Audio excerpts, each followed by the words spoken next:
Buenos días, vamos a proceder a grabar el video correspondiente a la semana número 10 referente a la mecánica del músculo esquelético. Como objetivo de la sesión tenemos describir la estructura del músculo esquelético considerando sus componentes infuncionales, explicar los tipos de contracción muscular y cómo se modifica según su longitud, describir los receptores articulares y musculares y su participación en el equilibrio postural. Una imagen de la estructura del músculo esquelético, puntualizando la presencia de una estructura compartimentalizada, puesto que sabemos que el músculo esquelético posee compartimentos, desde lo que es envuelto por la aponeurosis o epimicio, que es la fibra muscular completa, hasta el perimicio que envuelve los fascículos y finalmente el endomicio, que da estructura o da cubierta a las miofibrillas. Miofibrillas conformadas por estructuras funcionales llamadas sarcómeros.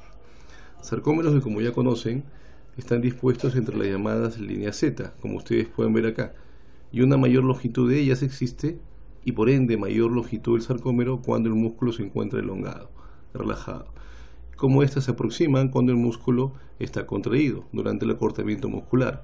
Ojo, cuando hablamos de contracción muscular no necesariamente vamos a hablar siempre de lo que es acortamiento de la fibra muscular. El músculo puede estar contrayéndose a pesar de estar elongándose. En base a ello tenemos dos tipos de contracción muscular. Una contracción muscular isométrica, en la cual, como ustedes pueden percibir, se ha colocado con un objeto con un gran peso, 50 kilogramos, debido a que va a ser difícil para una persona poder levantar ese peso. Pero en su intento va a contraer el músculo.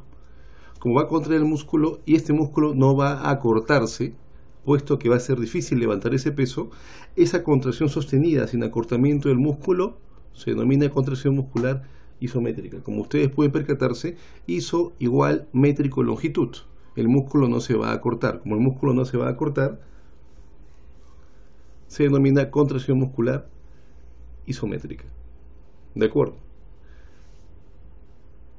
Cuando hablamos de la contracción muscular isotónica, iso igual tono, tonicidad o igual tensión, donde la tensión de los extremos del músculo no varía, vemos que el músculo sí va a poder vencer una carga, por lo cual sí va a haber acortamiento y elongación de la fibra muscular.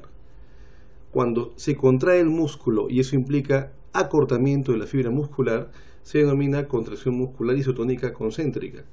En cambio, cuando hay necesidad de sostener tensión en el músculo, pero este se va elongando al mismo tiempo, se va elongando a la vez, se denomina contracción muscular isotónica excéntrica. Dos ejemplos típicos: cuando yo levanto un objeto, ¿sí?, en flexión de codo, yo contraigo el músculo bíceps braquial a la vez que estoy acortando la fibra muscular, puesto que estoy aproximando los extremos de inserción muscular del músculo, o los extremos distales uno con respecto a otro de inserción muscular de ese bíceps braquial. Eso implica una contracción muscular isotónica concéntrica. En cambio, cuando yo tengo, por ejemplo, un objeto con determinado peso en la mano y quiero depositarlo delicadamente con respecto a la mesa, veo que el bíceps braquial se va a contraer y a la vez se va a elongar, puesto que yo tengo que regular el descenso del objeto para poder dejarlo en la mesa y que no sufra ningún tipo de perfecto o se vaya a caer. Eso se denomina contracción muscular isotónica excéntrica. Hay variantes o combinaciones con respecto a ello. Por ejemplo, cuando uno hace alguna actividad, como por ejemplo el levantar pesas, usamos de ejemplo igual a lo que es el bíceps braquial. Durante la fase de contracción concéntrica del músculo, levantamos el objeto. Hay un momento en el cual hacemos una pausa en la parte final del rango de movimiento, donde hacemos una contracción muscular isométrica y finalmente descendemos la pesa, generando una contracción muscular excéntrica. Entonces partimos de una contracción muscular isotónica concéntrica al acortar la fibra muscular, una pausa al final que vendría a ser una contracción muscular isométrica y finalmente una contracción muscular isotónica excéntrica al momento de elongar la fibra muscular cuando procedemos a realizar la extensión del codo. A esa combinación se le suele denominar una contracción muscular ausotónica. Y otra variante vendría a ser cuando al momento de realizar el movimiento hacemos que la velocidad sea constante, y eso lo hacemos por ejemplo durante el remo, lo realizamos durante la natación en algunas modalidades, en la cual hacemos que la velocidad sea similar en casi todo o si no todo el tramo recorrido del movimiento, lo que vendría a ser una contracción muscular isocinética, igual velocidad. Son variantes de estas dos que ustedes ya conocen, que es la isotónica y la isométrica. Muy bien. Perfecto. Ahora, con respecto a ese concepto de velocidad, hay que entender una cosa. Cuando hablamos de velocidad, esta puede variar dependiendo del tipo de carga que uno va a realizar. Por ejemplo, si la carga es muy elevada o la carga es excesiva, que el inicio del movimiento va a ser lento, por lo cual la fase isométrica va a ser más prolongada. Pero cuando ya logremos vencer justamente la resistencia, eso va a implicar un incremento gradual de la velocidad, por lo cual la fase isotónica concéntrica se va a desarrollar. Si la carga es menor, si el objeto no pesa mucho, la fase inicial isométrica va a ser más corta, dando pie a que justamente se desarrolle una actividad isotónica concéntrica de mayor duración e inclusive de mayor velocidad. Ese concepto vamos a describirlo más adelante. Ahora, a mayor longitud de la fibra muscular, la capacidad del músculo para poder contraerse va a ser mayor. Esta ley la conocemos, que es la ley de Frank Starling. Como ustedes pueden ver, la capacidad contráctil del músculo va a depender desde qué punto esta fibra muscular inicia la contracción, ¿sí? Si la contracción muscular parte de una condición en la cual el músculo se encuentra en su máxima elongación, esta fuerza muscular va a ser mayor. En cambio, si la contracción muscular inicia desde un momento en el cual esta fibra muscular está en una elongación menor a la máxima, la potencia contráctil o la fuerza desarrollada por el músculo va a ser menor. Entonces, el sarcómero tiene una relación o debe mantener una relación adecuada entre lo que es la actina y la miosina. Y justamente la relación entre ambos miofilamentos del músculo o del sarcómero va a permitir la formación de puentes cruzados. Por ello, si la contracción muscular inicia desde un momento en el cual la fibra muscular o el sarcómero se encuentra en su máxima elongación fisiológica, va a haber mayor posibilidad de solapar actina con miosina o de poder formar puentes cruzados entre ambos miofilamentos. Esa mayor capacidad de formar puentes cruzados va a permitir desarrollar mayor potencia contráctil o mayor fuerza muscular, y eso depende del grado de inicio o de la longitud con la cual inicia la contracción. Entonces, si la longitud con la cual inicia la contracción es máxima, mayor potencia contráctil voy a poder desarrollar, puesto que mayor formación de puentes cruzados van a haber. Perfecto. Si la potencia muscular inicia desde un momento en el cual la fibra muscular no se encuentra, o el sarcómero no se encuentra en su máxima elongación fisiológica, menor potencia contráctil va a desarrollar. Y acá ustedes pueden ver una curva que está en relación a un plano en el cual acá tengo la tensión, que es lo equivalente a la fuerza desarrollada, y a la longitud del músculo, ¿sí? Este punto se le llamado punto crítico, puesto que es el estado en el cual el sarcómero se encuentra en su máxima elongación fisiológica, es decir, el músculo está elongado en lo máximo fisiológico permitido, no sobredistendido. En ese momento la cantidad de puentes cruzados que puedo formar al nivel de el sarcómero va a ser mayor, por eso mayor potencia contráctil se va a desarrollar, ¿sí? Si el inicio de la contracción parte, como por ejemplo en el estadio 1, de una longitud menor donde el sarcómero es más corto, menor potencia contráctil se va a desarrollar. Si yo curso ambos planos, a menor longitud de inicio de la contracción, menor potencia contráctil va a desarrollar. Mientras más aproxima el punto crítico, mayor potencia contráctil voy a desarrollar. Y si me ubico o llego al momento en el cual la fibra muscular está en su máxima longitud fisiológica, que es su longitud de reposo, mayor potencia contráctil voy a poder desarrollar. Ahora, el músculo puede sobredistenderse como una liga o como una venda, donde pierde capacidad elástica, o sea, pierde capacidad retráctil. Si hay una condición en la cual el músculo está sobredistendido, hay menos capacidad de solapar actina con miosina, es decir, por más que el músculo esté elongado y el sarcómero esté distendido, va a haber pérdida de afinidad o pérdida de relación entre lo que son las cabezas globulares de la miosina con respecto a la actina, y menos potencia contráctil va a poder desarrollar. Por eso, cuando hay sobredistensión muscular, también va a disminuir la potencia contráctil, como lo pueden ver desde que la curva empieza a descender. Mientras más sobreextendido esté el músculo, menos potencia contráctil va a desarrollar. Una comparación muy similar de ello es el músculo cardíaco. Si yo tengo una frecuencia cardíaca, por ejemplo, muy elevada, no tengo tiempo para poder extender en diástole adecuadamente la fibra muscular cardíaca, por lo cual el inicio de la contracción o de la sístole en este caso va a ser desde un estadio en el cual el sarcómero se encuentra en su máxima elongación, en su mínima elongación, perdón, o elongación menor a la máxima. Por ello, menos potencia contráctil se va a desarrollar. Este extremo vendría a ser insuficiencia cardíaca, donde ya ustedes saben los músculos estarían, o las fibras musculares estarían sobreextendidos, por lo cual menos potencia contráctil se va a lograr desarrollar. Pasa en el músculo estriado cardíaco, pasa en el músculo estriado esquelético. Muy bien. En el estadio 1 ustedes pueden ver que los filamentos delgados y gruesos totalmente superpuestos no desarrollan tensión, o la tensión es menor. En el 2, la superposición óptima de los filamentos posibilita el desarrollo máximo de tensión, debido a la mayor formación de puentes cruzados. Y en la imagen 3 ustedes pueden ver que si se estira hasta que los filamentos dejan de solapar, no desarrolla tensión, por lo cual la sobreextensión muscular disminuye la capacidad contráctil de este músculo. Ahora, otro concepto que debemos conocer. Hemos descrito que el músculo esquelético no posee periodo refractario, o este es demasiado corto, 2 a 3 milisegundos. Eso impide que por cada contracción exista un periodo de relajación, cuando la frecuencia de estímulos es demasiado elevada. Eso la diferencia del músculo estriado cardíaco, puesto que ustedes saben que la presencia de un periodo refractario mucho más largo que el músculo esquelético, de 180 o 200 milisegundos, permite que cuando el músculo cardíaco tenga la capacidad de poder excitarse de nuevo eléctricamente, la fase mecánica ya se encuentra en diástole, por lo cual siempre va a haber un diástole pequeño, capaz disfuncional, posterior a una sístole, pero no va a tetanizar la fibra muscular. En cambio, en el músculo estriado esquelético sabemos que no existe un periodo refractario funcional, 2 a 3 milisegundos, por lo cual inclusive cuando la célula muscular estriada esquelética puede ser excitada eléctricamente, la contracción está aún en su inicio o se está desarrollando. Eso permitiría que yo pueda sumar estímulos contráctiles a estímulos contráctiles ya en inicio o en desarrollo, por lo cual si la frecuencia de estímulos es demasiado alta, no habría para cada contracción un periodo de relajación, por más que sea uno pequeño o disfuncional. Eso implica un fenómeno de sumación.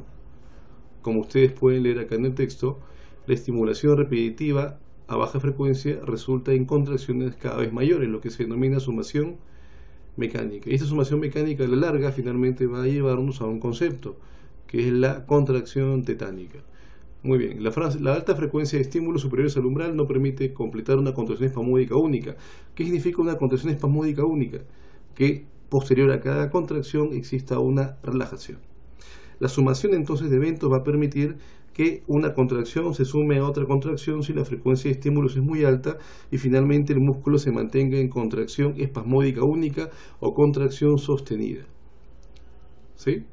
En pocas palabras, las sacudidas musculares se van a fusionar para provocar una respuesta tetánica sostenida. Muy bien. Acá ustedes pueden ver cómo en la imagen superior, la A, hay un espasmo único.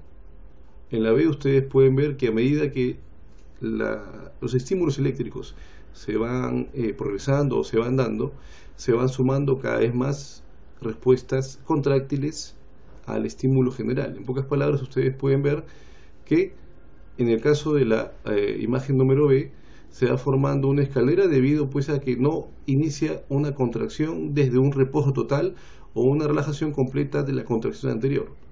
Y si en la imagen C ustedes pueden ver que eso permite que los periodos de diástole, o mejor dicho, músculo esquelético, los periodos de relajación sean cada vez más cortos, finalmente llego a una contracción tetánica. Entonces, espasmo único, en la B aumento la frecuencia de estímulos, por lo cual inicia una contracción desde el final de la relajación del estímulo precedente, o inclusive no permitiendo que se dé la relajación, por lo cual ésta se acorta. El segmento en color amarillo es cada vez más pequeño hasta que finalmente desaparece, puesto que voy sumando estímulos contráctiles precedentes y finalmente consigo una contracción tetánica. La explicación de ello ya la conocemos: la inexistencia de un periodo refractario efectivo que imposibilite o que permite en todo caso que un espasmo único se dé o que a cada periodo de contracción le siga un periodo óptimo de relajación. Otra imagen para poder describir lo mismo: una contracción única espasmódica y la sucesión rápida de estímulos finalmente te lleva a un tétanos, que es una contracción sostenida y única, con todos los riesgos a los cuales nos va a llevar esto.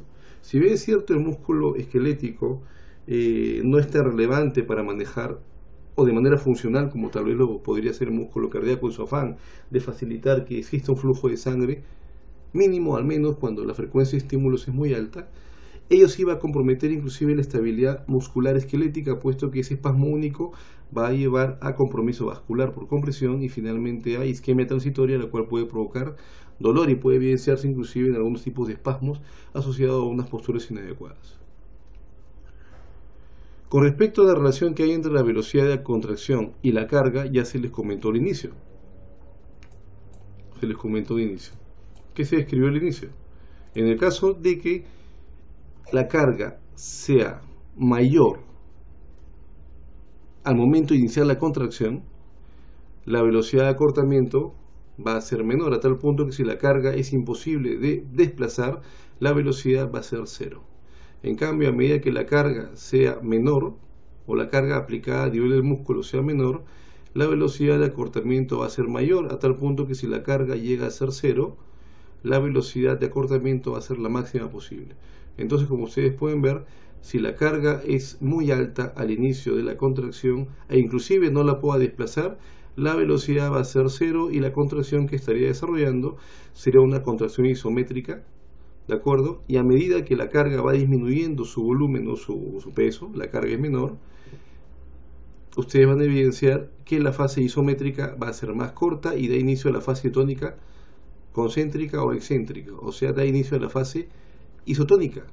Por lo general concéntrica si hablamos de desplazamiento de un segmento, y finalmente lo que van a ver ustedes es que la velocidad con la cual se acorta el músculo en esa fase isotónica va a ser mayor a medida que la carga va disminuyendo.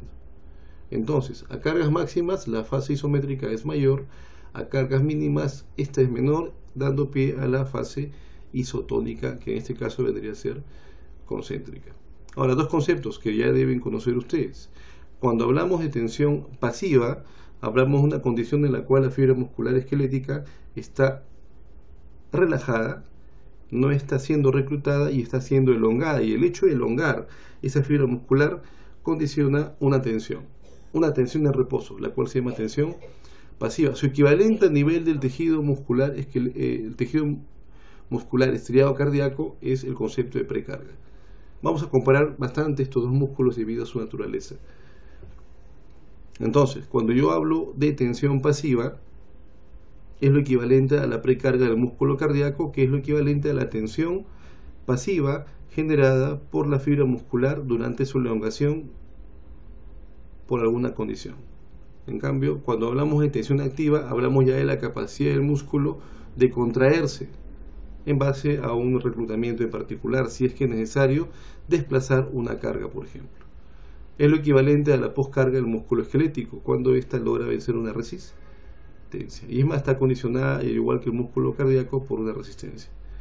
Entonces, la tensión pasiva es aquella que sufre la fibra muscular en su máxima elongación cuando es traccionada de sus extremos, y la activa implica justamente el reclutamiento activo de la fibra muscular cuando por lo general hablas de una contracción muscular isotónica concéntrica que implica acortamiento de la fibra muscular, aproximación de los extremos proximal y distal del músculo. La suma de ambos te da la tensión total.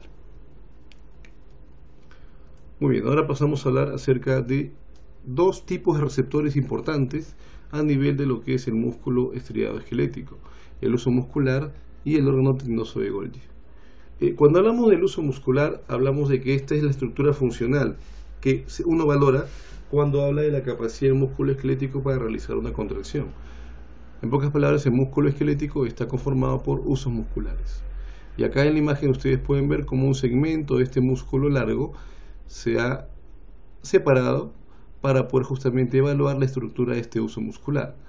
Este uso muscular de forma muy general posee dos elementos importantes: por un lado un receptor y por un lado una porción contráctil.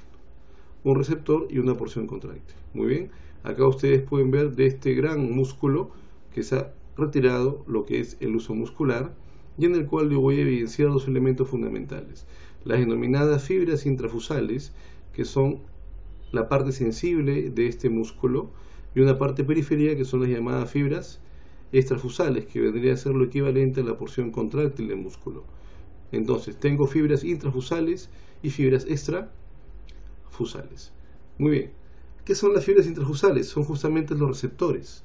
Y esta fibra intrafusal, vamos a pasar un rato a la imagen posterior, esta fibra intrafusal puede disponerse de dos maneras: en saco nuclear o en cadena nuclear. En saco implica una serie de núcleos aglomerados en la porción central de esta estructura, que es justamente la porción no contráctil, y una u otra estructura que sea en cadena nuclear, en la cual ustedes pueden ver que los núcleos están alineados uno con respecto a otros. Estas vendrían a ser las porciones no contráctiles de la fibra intrafusal, y justamente son las que están en relación a las fibras nerviosas, por lo general las tipo 1A, ¿sí? También hay otro tipo de fibras que son las fibras tipo 2, que son las que permiten justamente captar el estímulo, que es el propósito de este tipo de receptor. Entonces, cuando hablamos de uso muscular, hablamos de receptores de elongación, receptores de estiramiento. El problema es que si el estiramiento es demasiado brusco o demasiado intenso, este músculo se puede lesionar por la sobredistensión o la sobreelongación. Así que una forma de evitar que se dé esa sobredistensión máxima y la lesión asociada de repente a la misma es el hecho de que este músculo se proteja con una contracción. Todo músculo que de manera violenta se elongue, de manera refleja va a responder con una contracción, y esa contracción lo que va a permitir es protegerlo de posibles lesiones o lesiones que puedan aparecer. Y justamente el elemento que detecta del uso muscular esta sobreelongación o elongación de la fibra muscular es la fibra intrafusal, en particular su porción central, que es la porción no contráctil. Como les dije, se puede disponer ya sea en saco nuclear o en bolsa nuclear o en cadena nuclear, y las fibras nerviosas que salen de esta porción central, que es la sensible del receptor, son las fibras tipo 1A y las fibras tipo 2. Muy bien, el extremo de cada fibra intrafusal vendría a ser la porción contráctil, puesto que al momento de contraerse el músculo esquelético necesitamos que no solamente se contraiga la porción netamente contráctil del uso muscular, que es la fibra extrafusal, sino a la vez también se contraiga la fibra intrafusal para acompañar justamente el acortamiento y este receptor funcione en cada una de las longitudes en las cuales se encuentra este músculo. Muy bien, acá ustedes ven lo mismo, ven cómo tenemos a la fibra extrafusal, a la fibra intrafusal, ya sea en saco, ya sea en cadena, y cómo los receptores o esta terminación denominada ánulo espiral permite que esta fibra nerviosa aferente salga llevando la información referida a la elongación. Muy bien. Ahora, como se les mencionó, tanto las fibras tipo 1A como las fibras tipo 2. Ahora, esta información sensitiva llega hacia la médula espinal, zona en la cual hace sinapsis con una motoneurona o con la segunda neurona motora, que es la neurona motora inferior. Hablamos de un reflejo, por lo cual no hablamos de vías ascendentes o vías descendentes para hacer que este estímulo sea consciente. Hablamos simplemente de un arco reflejo. Perfecto, entonces la vía aferente llega a la médula espinal por la raíz nerviosa posterior, se dirige hacia lo que es el asta anterioris de la médula espinal, zona en la cual ubicamos a la neurona motora inferior, y ustedes saben que de esa neurona motora inferior salen dos tipos de motoneuronas, las alfa y las gamma. La motoneurona alfa es la que finalmente se dirige hacia la porción contráctil del uso muscular, que es la fibra extrafusal, mientras que la motoneurona gamma se va a los extremos de la porción contráctil de la fibra intrafusal. Acá ustedes pueden ver la motoneurona gamma que van a los extremos contráctiles de la fibra intrafusal para justamente también contraerlo y permitir que ambos extremos o ambas porciones del uso se acorten durante la contracción, tanto la porción intrafusal como la porción extrafusal. Muy bien, entonces hablamos de un circuito gamma que permite una contracción de ambos elementos del uso muscular. Perfecto. ¿Sí? Esta imagen la hemos descrito. Acá ustedes pueden ver cómo las motoneuronas gamma se dirigen a la porción contráctil que vendrían a ser los extremos de la fibra intrafusal para acompañar a la fibra extrafusal durante la contracción o el acortamiento del músculo. Si hablamos de una contracción muscular isotónica concéntrica. Una imagen similar donde ustedes pueden ver la porción central de la fibra intrafusal, ya sea en cadena o ya sea en saco o bolsa nuclear, con la terminación ánulo espiral, y el extremo distal de esta fibra intrafusal, que vendría a ser la porción contráctil de la misma. Acá ustedes pueden ver la presencia de estrías, o sea, la presencia de una disposición similar a los sarcómeros, ¿sí?, en los extremos de esta fibra intrafusal, como ustedes pueden ver haciendo una comparación con respecto a esta porción periférica que es la fibra extrafusal. Entonces ambos se van a contraer. Algo rápido con respecto a este tipo de fibras musculares. Cuando hablamos nosotros de cómo se clasifican esos tipos de receptores sensoriales, en este caso vamos a tomar pie o vamos a hacer referencia a las fibras tipo 1A, tipo 1B y a las tipo 2. La tipo 1A y la tipo 2 justamente las que hemos descrito. Las tipo 1A son las vías aferentes de mis terminaciones ánulo-espirales del uso muscular, y las tipo 2 son aquellas referentes a las terminaciones en ramillete de ese uso neuromuscular. Y ambos son sensibles a lo que es el estiramiento. Más adelante vamos a describir al órgano tendinoso de Golgi. Las demás descripciones hacen referencia a otros apartados en los cuales ustedes pueden ver que los tipos de receptores van a actuar en diferentes tipos de sensibilidad, como por ejemplo el tipo 3, que hace referencia a los receptores de temperatura, y el tipo 4, que hace referencia también a receptores de temperatura y a terminaciones nerviosas libres, ¿sí?, para lo que es la percepción del dolor agudo o crónico. En particular las tipo 3, que es para dolor agudo o rápido, y las tipo 4 para dolor lento o crónico. Ahora, ¿para qué nos sirve ese reflejo, también denominado reflejo de estiramiento, el reflejo del uso muscular? Como les dije, si el músculo se elonga demasiado rápido, se puede lesionar, por lo cual este músculo debe reaccionar. ¿Y cómo reacciona? Acortándose. ¿Y qué implica el acortamiento de esa fibra muscular? Una respuesta contráctil. Se contrae el músculo para evitar su lesión, producto de un elongamiento intenso. Muy bien. Más adelante vamos a ver un reflejo, puesto que los reflejos más ligados a esto están en referencia a lo que es el reflejo osteotendinoso, cualquiera que uno pueda describir. En cambio, cuando hablamos de otro tipo de receptor ubicado en particular en mis tendones, tenemos al órgano tendinoso de Golgi. En este caso en particular es un receptor que registra tensiones muy elevadas. Y si esta tensión es muy elevada y esta es registrada por el receptor, la respuesta obvia tiene que ser la relajación brusca e inmediata de ese músculo para evitar lesión. Entonces, cuando este tipo de receptor ubicado en los tendones se estimula asociado a la sobretensión o a la tensión alta registrada a nivel de ambos extremos del músculo, la respuesta típica debe ser la relajación brusca y automática de ese músculo para evitar que se vaya a lesionar. Muy bien. Ese reflejo se le llama reflejo de extensión inversa o inhibición autogénica, y es un reflejo protector. Ese órgano está ubicado justamente a nivel de lo que es las regiones distales de los músculos, es decir, los tendones, formando una red que va a estar en relación a otro tipo de fibras nerviosas aferentes, que son las fibras tipo 1B, que son de conducción rápida. Estas fibras tipo 1B llevan la información hacia lo que es la médula espinal, y esta va a desencadenar a nivel de las motoneuronas alfa y gamma, que van tanto a la alfa, la fibra extrafusal, y la gamma, la fibra intrafusal, o el extremo contráctil de la fibra intrafusal, un potencial de acción inhibidor para provocar una relajación brusca del músculo. Como les mencioné, este receptor detecta altas tensiones, y la forma de proteger al músculo sería desencadenar un potencial inhibitorio rápido, violento, hacia la fibra muscular que está siendo sometida a elevadas tensiones o a esa elevada tensión, para provocar su relajación automática. Eso va a evitar la presencia de una rotura muscular o un desgarro del tendón. Entonces, ¿qué terminación nerviosa aferente es la que está en relación a este órgano receptor? La fibra nerviosa tipo 1B. Muy bien. Ahora, algo rápido con respecto a lo que ya les referí referente al circuito de contracción simultánea intra y extrafusal. Como les dije, una vez que se desencadena el estímulo de elongación de la fibra intrafusal, es necesario que se contraiga el músculo esquelético para evitar su lesión, y se contrae tanto la fibra extrafusal como la fibra intrafusal, por lo cual deben existir motoneuronas que van tanto a la fibra extrafusal como a la fibra intrafusal. La motoneurona alfa va a la fibra extrafusal, la motoneurona gamma va a la fibra intrafusal, a los extremos contráctiles de la misma, para que se vaya a contraer. Esto permite que todo el músculo o de todo el uso se contraiga en simultáneo o en bloque, ¿sí?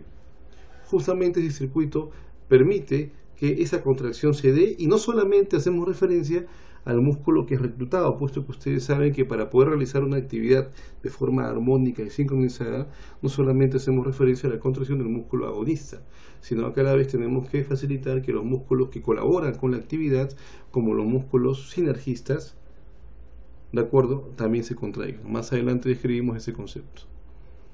Muy bien. Ahora, ¿dónde evaluamos de manera particular la presencia o este uso neuromuscular? Si bien es cierto, hay un montón de actividades en las cuales este músculo se va a reclutar, puesto que, recuerden, reacciona ante estiramientos bruscos de la fibra muscular, el uso neuromuscular, uno también lo puede valorar durante la exploración de los denominados reflejos osteotendinosos. Muy bien. Una descripción rápida de algo que ustedes ya conocen. Al momento, por ejemplo, de estimular el tendón patelar o el tendón rotuliano, que se ubica justamente a nivel de la región inferior de la rótula, al momento de percutir el tendón distal del cuádriceps, yo provoco una elongación brusca de la región distal de ese músculo, por lo cual provoco una elongación rápida del músculo cuádriceps. Muy bien.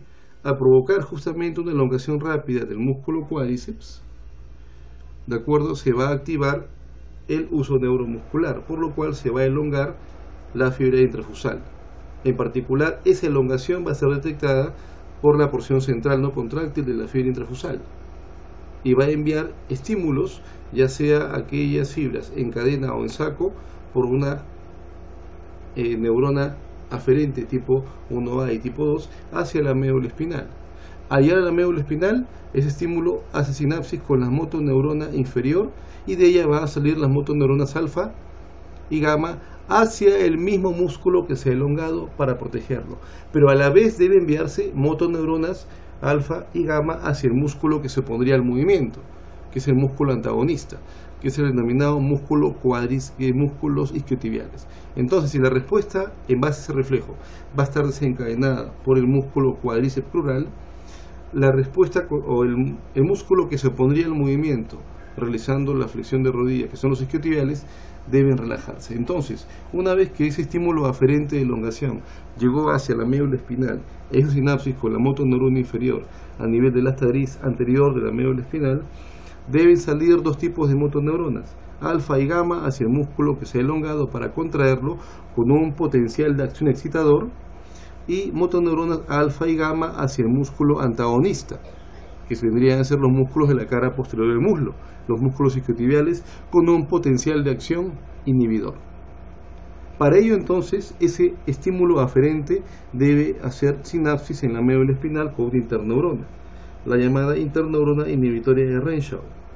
Y esa interneurona inhibitoria de Renshaw secreta un neurotransmisor denominado glicina, y ese neurotransmisor es el que desencadena el potencial de acción inhibidor hacia lo que es las motoneuronas que van hacia el músculo antagonista. Ese concepto se denomina reflejo de inervación recíproca, o se denomina inervación recíproca e inhibición refleja. La necesidad de que los músculos antagonistas al movimiento real o inicial, o al movimiento desarrollado al agonista, se dé esa relajación para que no se oponga al movimiento. Y eso se evidencia en todo el cuerpo. Si yo hago la flexión de codo, el tríceps, que es el extensor, debe relajarse. Si hago la extensión de codo, siendo el agonista el tríceps, el bíceps, que se ubica en cara anterior, debe relajarse. ¿Dónde de repente no aplicaría ese concepto? Durante la ventilación, puesto que al momento de ventilar, al momento que yo contraigo el diafragma y este desciende durante la inspiración, los músculos de la plancha abdominal deben mantener una contracción isotónica pero excéntrica, ya que se deben elongar. La finalidad de ello es permitir que el diafragma, durante un segundo momento o una segunda fase durante la inspiración, llegue a un punto en el cual ya no descienda y facilite la elevación de las costillas inferiores. Entonces, a manera de revisión rápida, ¿qué era el reflejo, inervación recíproca o inhibición refleja? Aquella condición en la cual, asociado a una sobreelongación de la fibra muscular, un potencial de acción aferente se distribuye por las neuronas tipo 1A y tipo 2 hacia la médula espinal, para que en una sinapsis única se relacione con las motoneuronas alfa y gamma que van hacia la fibra muscular que se ha elongado, que es el agonista, con un potencial de acción excitador, y a la vez previa sinapsis con una interneurona inhibitoria que es la de Renshaw, se genere un potencial de acción inhibidor hacia las motoneuronas alfa y gamma que van al músculo antagonista, para que éste se relaje. A la vez también debe desencadenarse motoneuronas alfa y gamma hacia los músculos sinergistas, que son los músculos que deben colaborar con que se desarrolle el movimiento. Músculos sinergistas, músculos de uso secundario. Secundario en el sentido que no son los motores principales, pero que deben activarse para que el movimiento sea desarrollado de manera armónica, de manera regular. Muy bien. Perfecto. Ahora hablemos un poco acerca de algunos receptores articulares. En la misma articulación tenemos también receptores. Tenemos los tipo 1, tipo 2, tipo 3 y tipo 4. Y ellos van a justamente ubicarse en determinadas partes de la estructura articular, tanto cartílago, cápsula, región sinovial, ligamentos, para poder detectar justamente variaciones de tensión y variaciones de longitud, ¿de acuerdo?, que puedan ser utilizados o pueden ser necesarios para poder desarrollar alguna actividad, o simplemente que esa información proprioceptiva se disponga hacia la corteza encefálica y se dé algunos ajustes necesarios. En base a ello tenemos el concepto de propiocepción consciente e inconsciente, ¿sí? Habitualmente uno no está al tanto de cómo se ubique, por ejemplo, o qué posición tenga la articulación metatarsofalángica del dedo gordo del pie derecho. Esa información se da constantemente por vía aferente hacia la corteza, lo que sería la propiocepción inconsciente. Pero si yo quiero concientizarlo, lo digo. Si yo les pregunto ahora, a ver, todo el mundo, dígame en qué situación se encuentra la articulación metatarsofalángica del quinto dedo del pie izquierdo. No están conscientes todo el día de ello, pero si se les pide que den la información, ustedes van a decir: ah, bueno, pues el dedo está un poco dobladito, la articulación capaz está un poco extendida, la intrafalángica distal capaz un poco flexionada y está soportando una baja o alta tensión.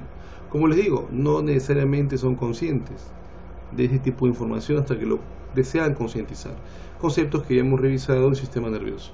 Muy bien, los tipo 1 o mis receptores articulares tipo 1 son corpúsculos globulares finamente encapsulados que se ubican en la capa externa de las cápsulas fibrosas. Están inervadas por fibras mielinizadas del grupo 2 que se encuentran en mayor proporción en las articulaciones proximales, como en la cadera, a diferencia de las distales, como por ejemplo los tobillos, si es que hablamos de las extremidades inferiores. Estas son de bajo umbral y de adaptación muy lenta, ¿sí? Debido a eso responden a estrés mecánico muy pequeño, ¿sí?, a pesar de que la articulación no se movilice. Muy bien. Los tipo 2, que son mayores, ubicados en la cápsula densa, son de forma cónica y se ubican justamente en las capas subsinoviales de la cápsula fibrosa. ¿De acuerdo? También se ubican en mayor proporción a nivel de las articulaciones distales que en las proximales. No se activan durante el reposo o cuando la articulación no desarrolla movimiento. ¿De acuerdo? Son también de umbral bajo, ¿sí?, solo que adaptación mucho más rápida, ¿sí? También son conocidos como receptores de aceleración o dinámicos y tienen como función principal medir los cambios en el movimiento, como la aceleración o la desaceleración, ¿sí? Permite justamente una alta adaptabilidad para permitir ello. Aceleración me refiero cuando empiezas a agarrar velocidad, de aceleración cuando empiezas a frenar. Muy bien.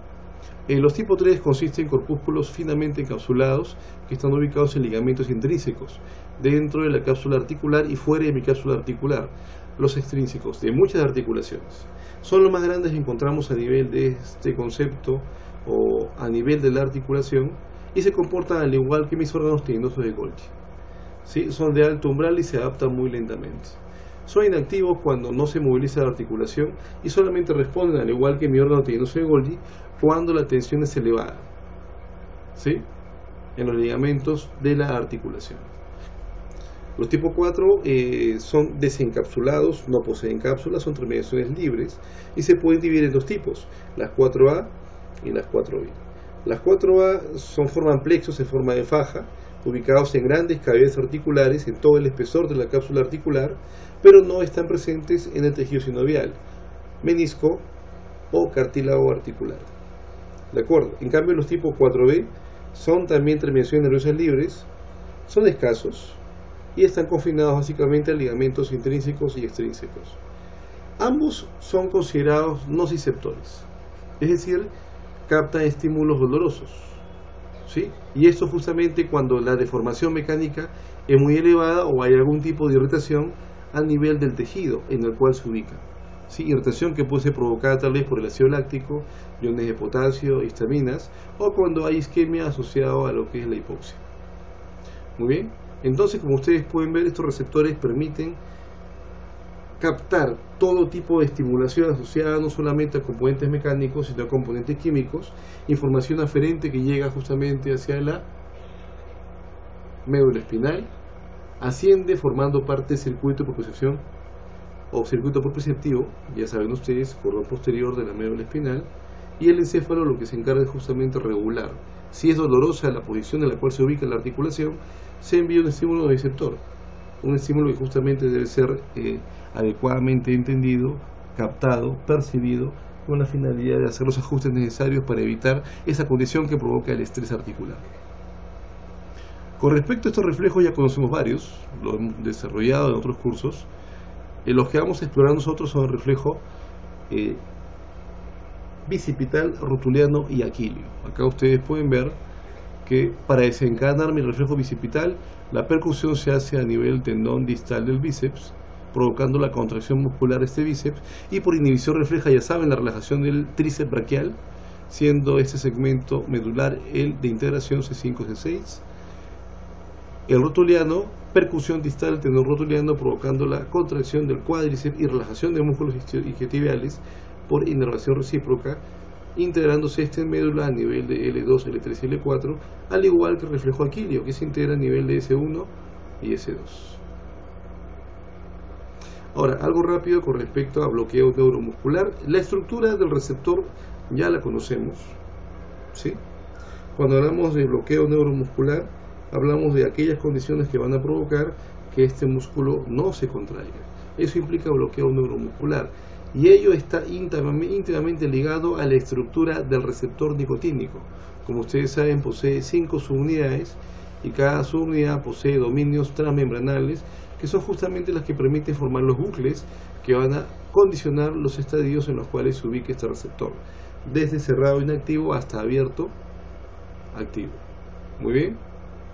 Este receptor posee sitios activos, que son los ubicados entre la subunidad alfa-gamma y la alfa y delta, y a la vez existe un sitio o un sitio activo alostérico ubicado en la subunidad beta. Sitio activo alostérico ubicado en mi subunidad beta. Cuando hablamos de bloqueo neuromuscular, hay dos tipos de manera fundamental descritos, que son el bloqueo neuromuscular o bloqueo despolarizante no competitivo y el bloqueo neuromuscular despolarizante competitivo.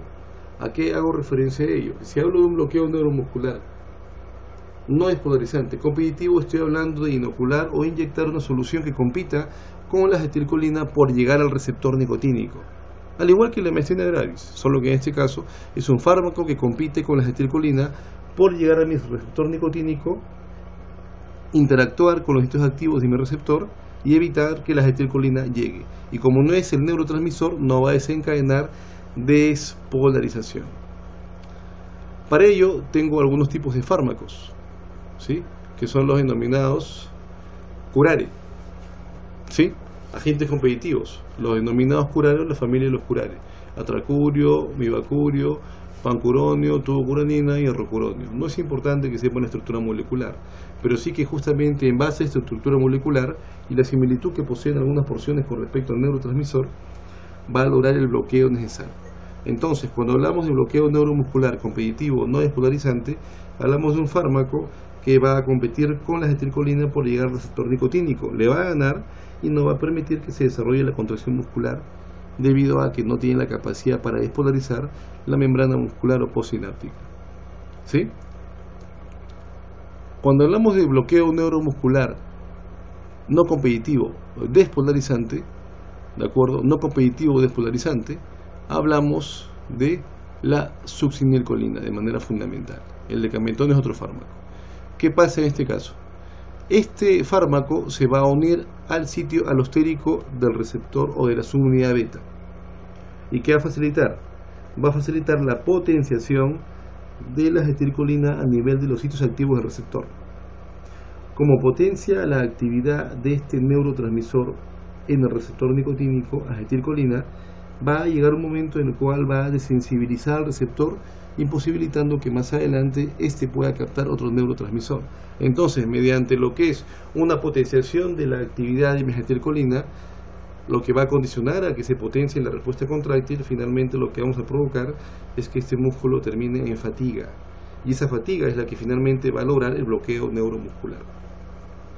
Entonces tenemos dos tipos de bloqueo neuromuscular, los más importantes. Por un lado, mediado por bloqueadores neuromusculares despolarizantes, no competitivos, succinilcolina, el segundo que les describí, y el bloqueo neuromuscular competitivo no despolarizante, mediado por los curares, por el becuronio, por ejemplo, ¿sí? Donde se bloquea por completo la contracción muscular. Si ustedes analizan la forma como estos fármacos van a actuar, o se aplica uno o se aplica otro, pero ambos no pueden actuar en simultáneo, debido a que por un lado mi succinilcolina requiere que la unión neuromuscular desarrolle una adecuada afinidad o que el receptor nicotínico capte adecuadamente el neurotransmisor, ¿de acuerdo? Cosa que no se va a dar en el caso de que yo a la vez aplique lo que es un curare o un bloqueador neuromuscular no despolarizante competitivo. Muy bien, acá ustedes pueden ver, como les mencioné, los agentes de bloqueo neuromuscular competitivos. Aquí los despolarizantes como el succinilcolina. Recuerden el concepto siempre: toda sustancia que finalmente va a tener cierta afinidad con el receptor es aquella que va a lograr o que posee una estructura muy similar a este neurotransmisor para que sea reconocido por este receptor. Muy bien, acá una descripción de repente un poco más depurada acerca de justamente esos fármacos que hemos descrito, para lo cual requerimos conocer de manera precisa y certera y al detalle el receptor neuromuscular. Muy bien. Ahora, como hemos hablado de contracción muscular, hemos hablado de músculo, pues es necesario describir la manera como este músculo va a ser evaluado durante la contracción, y para ello tenemos que considerar dos conceptos. Primero, que el músculo va a contraerse sin necesidad de lograr desplazar el segmento del cuerpo, es decir, una contracción muscular donde la gravedad no influye en el desplazamiento del segmento, una contracción muscular en planos degravitados, y otra en la cual sí es necesario que el músculo logre vencer la gravedad al momento de desplazar el peso de un segmento.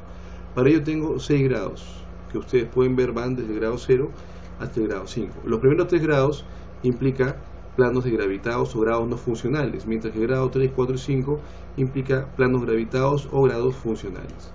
Entonces, en el grado 0, yo al paciente le voy a solicitar que haga un movimiento y yo voy a palpar el músculo. Cuando yo palpe el músculo y este paciente trate de hacer la contracción, no voy a percibir ni contracción y obviamente tampoco desplazamiento. A eso lo considero como un grado 0. Un grado 1 es aquel en el cual yo puedo sí percibir la contracción y palpar la contracción muscular, pero ella no logra ningún tipo de desplazamiento del músculo. Sería un grado 1. Un grado 2 sería aquel en el cual yo le pido al paciente que haga, por ejemplo, la flexión de codo, y este realiza la flexión de codo de manera completa, pero sin necesidad de que el segmento venza la gravedad. Me refiero a que, por ejemplo, realiza la flexión de codo, pero en un plano transversal.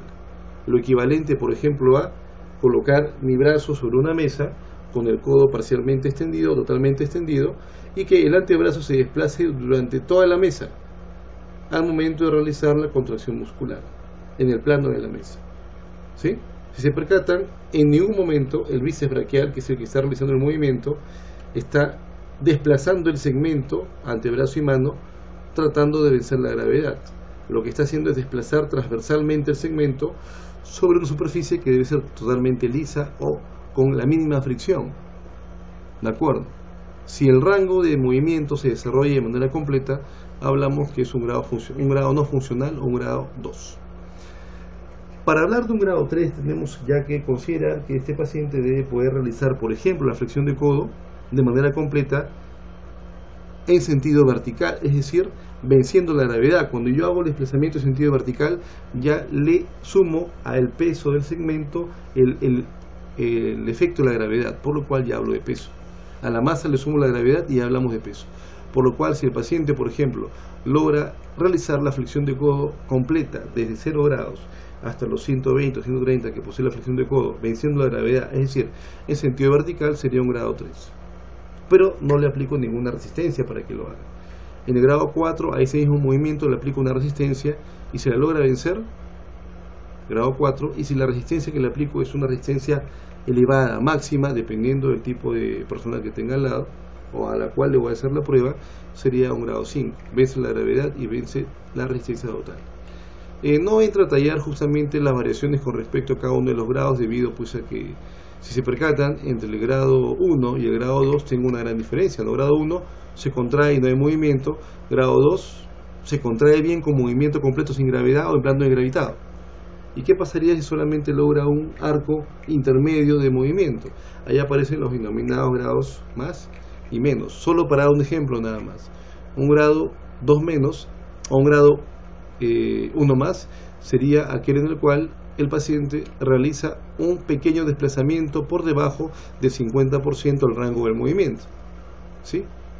Un grado 2 menos vendría a ser aquel en el cual se desarrolla así la contracción y el desplazamiento del músculo a un rango mayor al 50% del rango total de desplazamiento. Y así llego yo al rango 2, que vendría a ser aquel en el cual se desarrolla el arco completo del movimiento. ¿De acuerdo? ¿Sí? Un grado, con respecto al grado 3, por ejemplo, un grado 3 menos vendría a ser, o un grado 2 más sería aquel en el cual el paciente, en contra de la gravedad, realiza una contracción muscular con un arco de desplazamiento menor al 50% del rango total y un 3 menos mayor al 50%. O sea, si se percatan, yo puedo justamente usar el signo más y menos para poder darle variaciones a los grados 1, 2 y 3. Muy bien, para finalizar este video, algunas conclusiones. Antes de describirlas hay un concepto que debe quedar claro. Recuerden que hemos comentado sobre el fenómeno de inhibición refleja o innervación recíproca. Muy bien, hay fármacos, o hay un fármaco en particular que puede justamente bloquear este reflejo o este mecanismo de inhibición refleja. Este fármaco vendría a ser la estregnina. ¿Qué provoca la estregnina? Ese fármaco lo que va a hacer es bloquear a la neurona inhibitoria de Renshaw. Y si bloquea a la neurona inhibitoria de Renshaw, evita la secreción de glicina, y debido a ello, ¿qué va a pasar?